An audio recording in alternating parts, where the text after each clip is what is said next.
Hey everyone, this is Kevin. Today I'm going to show you how to make a sweet climbing pegboard out of a scrap piece of lumber.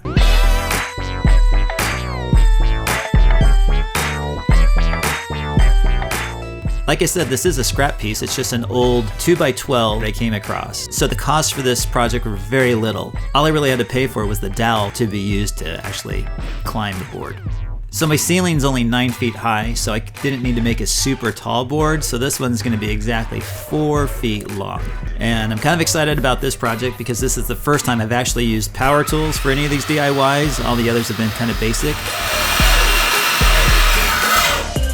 But as you can see, I kind of had some issues.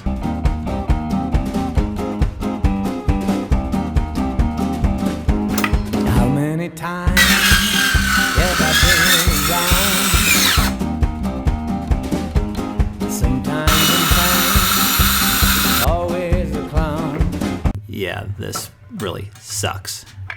So if you ever decide to take on something like this, just a little pro tip. Pro tip.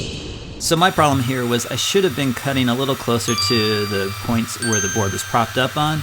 I was doing it directly in the middle, pushing down. That force pinched the blade. There was too much downward force in the middle where the cut was happening.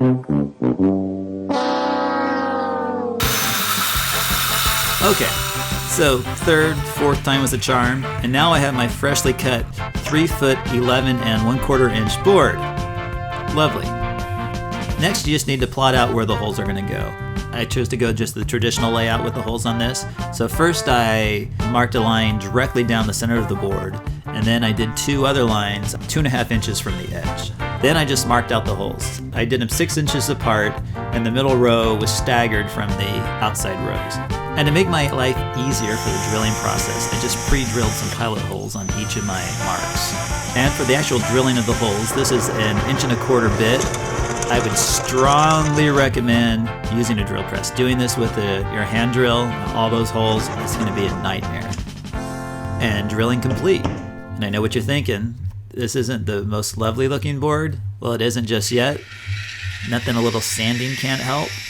I did a couple passes with the sander. I went over initially with a really coarse grit to really knock down all the roughness of the board, and then with a finer grit paper. Then next, bonus step, little customization, little branding. And if you want a really classy looking pegboard, stain. This is a light English walnut stain. And I just got this dowel rod from Home Depot. I think it cost me like $6 or $7. I just cut out the 2 handles, about 6 inches long. Boom. So at this point you're pretty much done. There's just one step left, and that's to put a back on the board. You just need to get an 1/8 or 1/4 inch piece of plywood and attach it to the back.